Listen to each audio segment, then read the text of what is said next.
Ya, bismillahirrahmanirrahim. Assalamualaikum warahmatullahi wabarakatuh. Bertemu kembali dengan Pak Alif. Ini adalah video KMD atau Kemampuan Matematika Dasar. Dan dibuat untuk playlist desimal dan video pertama. Dan merupakan video pertama ya.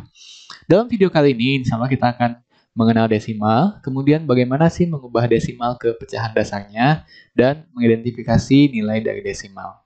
Tujuan pembelajaran kali ini yang pertama adalah mengenali bentuk dari bilangan desimal. Desimal itu yang seperti apa sih? Nah, kayak gitu ya. Yang kedua adalah bisa merubah bentuk desimal ke bentuk pecahan dasar desimalnya ya. Dan yang ketiga adalah memahami penentuan nilai dari desimal. Basic skill yang dibutuhkan. Supaya kalian bisa paham nih materi di sini dengan baik. Yang pertama adalah kalian bisa memahami cara menentukan perbandingan nilai pada pecahan. Yang kedua adalah memahami fungsi penggunaan tanda titik dan koma pada bilangan. Ya, ada titik, ada koma, itu fungsinya buat apa ya? Nah, seperti itu. Sekarang kita masuk ke materi yang pertama, yaitu mengenali bentuk desimal. Jadi di sini ada beberapa bentuk bilangan, terus mana sih yang merupakan bentuk bilangan desimal? Apakah yang ini desimal 17, atau ini 3/4/5, atau 25%, atau yang ini 21,5. Oke. Nah, yang bentuk desimal dari bentuk-bentuk bilangan berikut ini yaitu ini ya, 21,5. Kalau 17 bilangan bulat yang seperti ini namanya bentuk pecahan, ini adalah bentuk persen, dan ini adalah bentuk desimal yang kita pelajari. Apa sih ciri dari bentuk bilangan desimal? Cirinya yaitu adalah tanda koma. Nah, seperti ini ya, tanda koma. Nah, selanjutnya bagaimana kalau hanya angka 21-nya aja, tidak ada koma 5-nya? Kalau hanya angka 21 saja, tidak ada koma 5-nya, nah ini dia bukan masuk desimal, tapi dia masuknya ke bilangan bulat. Terus gimana kalau nggak ada 21-nya, jadi di sini tuh 0 misalnya, 0,5, nah ini bentuk desimal, kayak gitu. Jadi 21,5, 0,5 bentuk desimal. Tapi kalau hanya 21 saja, itu bukan bentuk desimal ya. Oke, selanjutnya akan dibahas mengenai fungsi titik dan fungsi koma. Yang kita bahas fungsi titik dulu ya. Titik itu biasanya digunakan untuk memudahkan kita mengenali angka dalam kelipatan ribuan. Yaitu kalau kelipatan ribuan biasanya setiap penambahan 3 angka 0. Coba perhatikan ya, bandingkan deretan angka yang ini dengan deretan angka ini. Mana yang lebih mudah dikenali ya nilainya? Kita akan lebih mengenali yang di sini ya. Nah, ini 1 juta gitu kan. Kalau yang ini kita harus betul-betul melihat lagi ini nolnya ada berapa. Nah, seperti itu. Mengapa? Karena ada tanda titik pengenal nilai ya yang di sini. Jadi tiap 123 titik 123 titik. Nah, setiap penambahan 3 angka 0 dan itu dihitungnya dari belakang ya. Oke, sekarang dibahas tentang fungsi koma. Kalau fungsi koma itu digunakan untuk menandai bilangan desimal atau menandai dimulainya bilangan desimal. Ya, misalnya 18, ini kan bilangan bulat. Tapi kalau misalnya 18,07, nah udah ada komanya, dia bilangan desimal.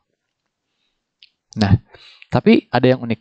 Kalau dalam dolar, itu fungsi titik dan fungsi komanya dibalik gitu kan. Jadi kalau misalnya ada, nah ini $1.000. Jadi koma di sini bukan 1,00 dolar, nah kayak gitu. Kalau yang ini dia $1,75 kayak gitu, atau $1.75. Seperti itu ya. Itu fungsi titik dan fungsi koma. Nanti kalau misalnya dalam apa namanya tuh ketemu misalnya ada iPhone harganya 1, misalnya $600. Wah, jangan dianggap murah itu ya. Oh, cuma $1,6 gitu, bukan itu teh. $1.600. Nah, kayak gitu. Jadi kalau misalnya dalam bahasa Inggris atau dalam dolar, dia koma dan titiknya dibalik fungsinya dengan yang biasa kita gunakan ya. Dalam rupiah atau dalam keseharian kita. Oke, selanjutnya bagaimana sih mengubah desimal ke pecahan dasar desimalnya ya. Yang desimal harusnya. Nah, saat mengubah bentuk desimal ke pecahan dasar, kita akan melakukan 2 hal ya. Yang pertama adalah kita menuliskan ulang deretan angka di belakang koma dan itu jadi pembilangnya. Yang kedua, itu menjadikan bilangan 10 pangkat n sebagai penyebut. N itu apa? N itu adalah banyaknya angka di belakang koma. Nah, tapi sebelum ngebahas tentang ngasih contoh dari desimal ke pecahan dasar, sepertinya Bapak mau bahas dulu nih yang 10 pangkat n gitu kan, biar nanti mudah difahami. Pas muncul di contoh soal ya. Oke, 10 pangkat N. Pangkat itu apa sih? Pangkat itu adalah perkalian berulang dari bilangan dasar yang sama sebanyak N kali. Jadi misalnya ada 10 pangkat 1, berarti dia itu perkalian berulang angka 10.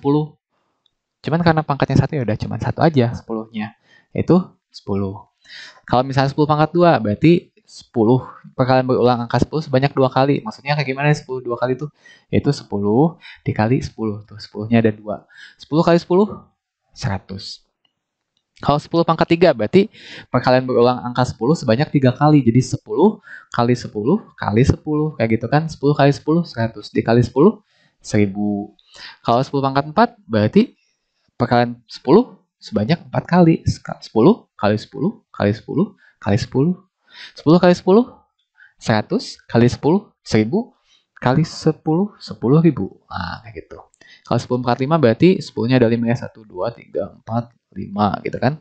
10 kali 10, 100 kali 10, 1000 kali 10, 10.000 kali 10 lagi 100.000. Nah, ternyata kalau kalian ngeh nih, kalau pangkatnya 1, nolnya ada 1. Kalau pangkatnya 2, nolnya ada 2. Kalau pangkatnya 3, nolnya ada 2, 3. Kayak gitu kan. Kalau pangkatnya 4, nolnya ada 4. 1, 2, 3, 4. Pangkatnya 5, 10 pangkat 5, nolnya ada 5. Nah, kalau gitu cara mudahnya nanti gini. N pangkat itu atau banyaknya angka di belakang koma adalah petunjuk banyaknya 0 pada penyebut di pecahan dasar. Jadi nanti kalau di sini 10 pangkat 1, hitung aja, oh nolnya ada 1. 10 pangkat 2 berarti nanti nolnya ada 2. 10 pangkat 3, nolnya ada 3. Dan seterusnya. Oke, mudah-mudahan dipahami. Sekarang kita masuk ke contoh pembahasan. Nah, masih ingat ya, tadi ketika kita merubah dari bentuk desimal ke pecahan dasar, kita akan menuliskan ulang deret angka di belakang koma sebagai pembilang dan menjadikan bilangan 10 pangkat N sebagai penyebut, di mana N adalah banyak angka di belakang koma. Jadi misal ketika ada 0,2. Siapa nih angka di belakang komanya? Ini kan ada koma, di belakangnya angka berapa? Oh, cuma ada angka 2. Tuliskan 2. Ini 2 sebagai pembilang. Kemudian, di sini ada berapa angka belakang koma? Cuma ada 1, berarti 10 pangkat 1. Sama dengan 2 per 10. 10 pangkat 1 kan 10. Selanjutnya 0,72. Kita tuliskan ulang nih 72 sebagai pembilang 72. Nah, ini ada berapa angka belakang koma? Ada 2, berarti per 10 pangkat 2. Kayak gitu. Sama dengan 72 per berapa nih 10 pangkat 2? 100. Kayak gitu. Selanjutnya 0,325. Nah, yang pertama kita tuliskan lagi 325. 325 per berapa nih ada berapa angka belakang koma? 1, 2, 3. Berarti 10 pangkat 3. 10 pangkat 3 berapa? Sama dengan 325 per 10 pangkat 3 yaitu 1000. Nolnya ada 3 nih. Kalau di sini 3 berarti nolnya ada 3 kayak gitu kan. Kemudian 0,075. 1, 2, 3.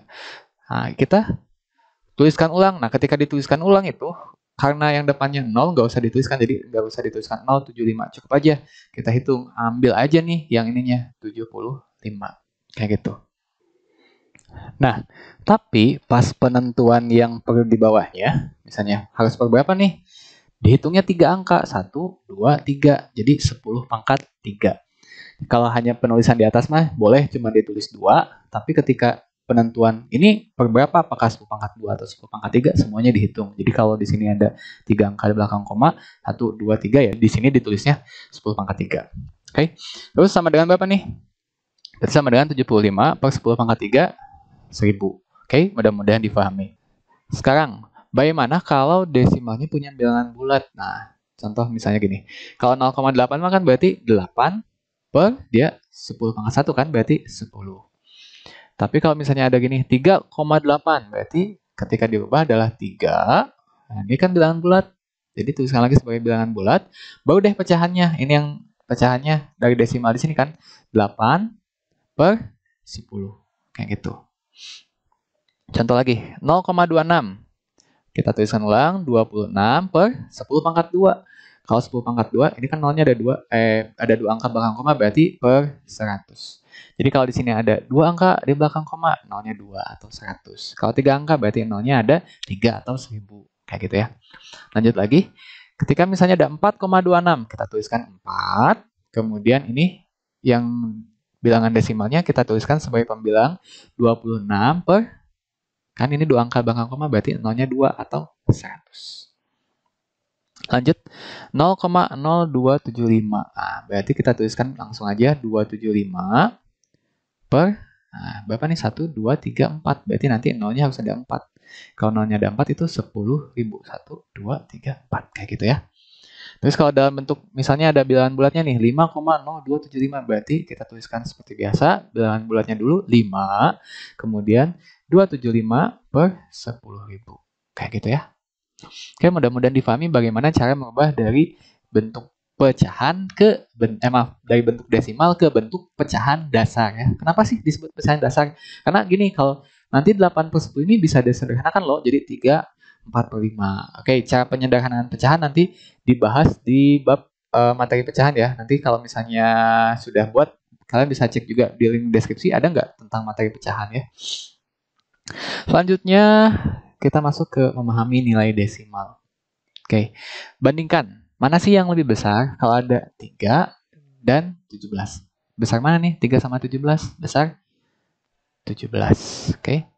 Sekarang coba tentukan mana yang lebih besar, 2,3 dengan 2,17. Apakah yang 17 juga, yang 2,17 atau yang 2,3? Nah, untuk bisa menjawab ini atau bisa memahami, ternyata nah gitu. Mana nih yang lebih besarnya? Nah, kita coba ubah dulu deh ke bentuk pecahan. 2,3 ketika diubah ke bentuk pecahan jadi 2. Yaitu, ini kan ada satu angka belakang koma. Tuliskan lagi dulu 3 per 10. Oke, kalau 2,17 berarti nanti 2. Kemudian 17 per 100. Kan ini ada 2 angka di belakang koma berarti nolnya 2. Nih 2. 3 per 10, 2, 17 per 100. Mana nih yang lebih gede? Oke, depannya udah sama-sama 2 ya. Berarti kita tinggal ngecek nih pecahannya. Ini 3, ini 17. Apakah lebih besar? 3 atau lebih besar 17? Nah, kalau secara angka, sepintas kita ngeliat, gedean 17. Tapi kalau membandingkan pecahan itu, nggak bisa langsung dibandingkan. Harus sama dulu nih penyebutnya, baru kita bisa bandingkan. Ini kan 10, ini 100. Berarti harus kita samakan dulu nih yang 3 per 10-nya ke per 100. Jadi kalau diubah ke per 100, di sininya kita tuliskan dulu 2. Ya kan per 100 kali berapa nih? 10 ya. 10 kali 10 jadi 100 kan. Berarti 3 juga harus dikali 10 jadi 30. Nah, baru kelihatan deh. Oh, ternyata gedean ini yang 2 30 per 100 dibandingkan 2 17 per 100. Karena kenapa? Berarti nanti kalau seperti ini mah 2,3 itu sama aja dengan 2,30. Jadi ternyata lebih besaran yang 2,3 ya. Oke, sampai situ saja dulu. Kalau masih ada yang kurang jelas, kalian boleh tanyakan di kolom komentar YouTube. Terus untuk ngecek nih kalian udah paham atau enggaknya, silahkan kerjakan latihan soal yang ada di link deskripsi. Terima kasih. Assalamualaikum warahmatullahi wabarakatuh.